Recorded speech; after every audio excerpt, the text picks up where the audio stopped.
Hey, so there's this small mountain town in Kyushu where the lake steams like a hot bath.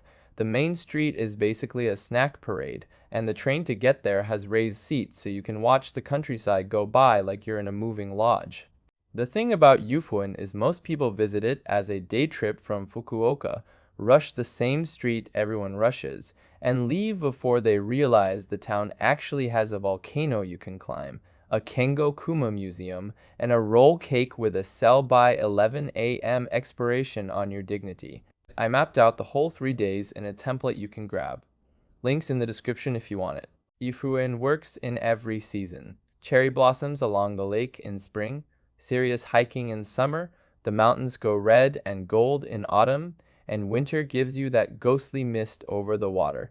So really, you're just picking what kind of pretty you want. Day 1 is the arrival. You ride in on a scenic train through the mountains, walk a street full of food stalls and glass shops, and end up at a tiny steaming lake with a torii gate half submerged in mist. Getting to Yufuin is half the point.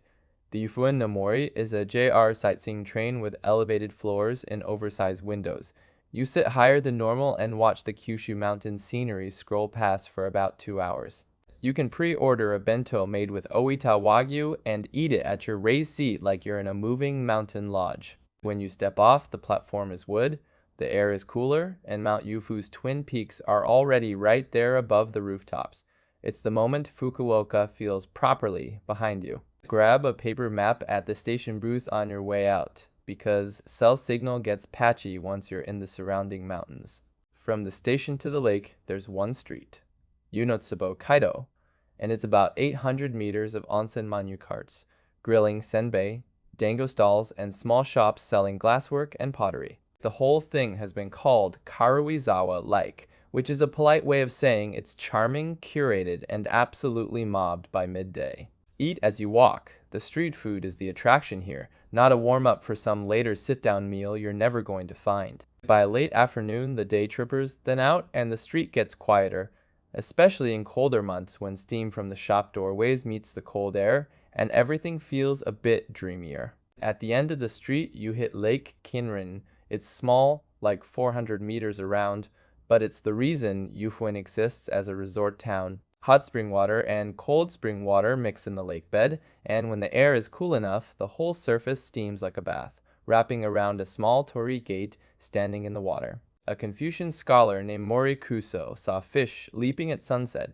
and their scales caught the light so dramatically he named the lake Kinrin, golden scales on the spot. Come back at dawn your second morning if you want the real show.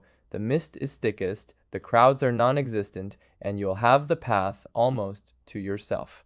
Day 2 is the contrast. Morning on a volcanic mountain with your hands on the rocks, afternoon in a riverside art museum, and then the emotional climax of fighting for a slice of cake before it sells out.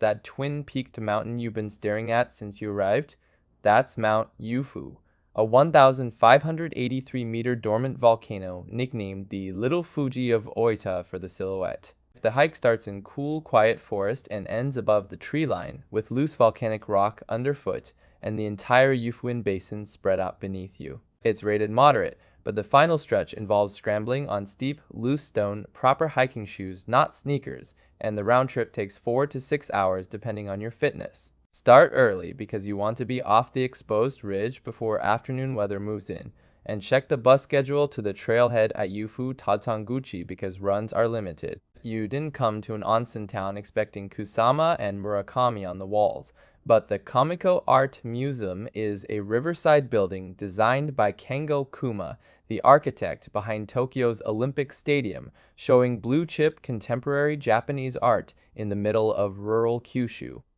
The 2022 Kuma expansion doubled the gallery space, with warm wood and glass that dissolved the boundary between the interior and the forested hillside outside. Budget about an hour and a half, bring cash, and know that the museum closes every other Wednesday, exactly the kind of schedule designed to catch people out. This is a good post-hike stop, because you're already tired and the museum asks nothing from your legs, just your eyes and a willingness to stand in front of something beautiful in air conditioning. Speak makes essentially one thing, a Swiss roll with impossibly fluffy sponge and barely sweet cream, and the slices can sell out before 11 a.m.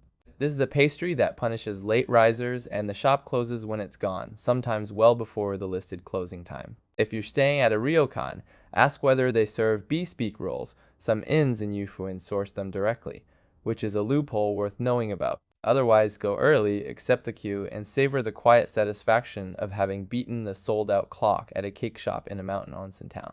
Day 3 is the Wind Down, a wander through an improbable English village built in Kyushu, and then a hot spring soak that is honestly the only correct way to end this trip. Yufuin Floral Village is a cluster of Cotswolds-inspired stone cottages dropped into the middle of an onsen town in Oita Prefecture, complete with a Miffy bakery, a Snoopy shop, and an owl forest zoo. It's so unabashedly artificial that a Cardiff University researcher actually studied it as an example of Japan's fantasy tourism, which is either damning or delightful depending on your mood. The owls are more active in cooler weather, the fresh bread smells genuinely good, and the whole thing takes maybe 60 to 90 minutes. Don't overschedule around it. Lean into the absurdity. You're in a Japanese reimagining of an English village, eating character-themed bread, wondering what authenticity even means, and honestly having a nice time. Yufuin exists because of its hot springs.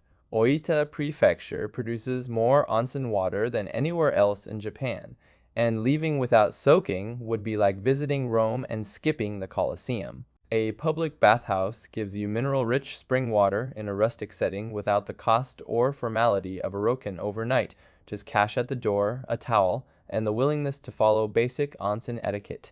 Shower before you get in, no swimsuits, tie up long hair, and if you have tattoos, check the facilities policy beforehand because some public baths restrict tattooed bathers.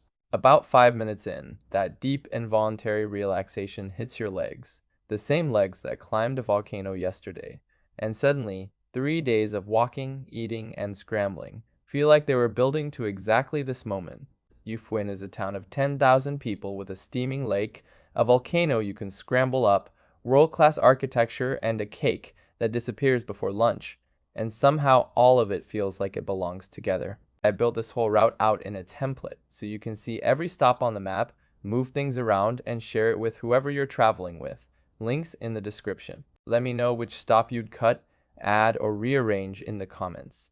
Especially if you've done the Yufuin no Mori, because everyone has an opinion on that train.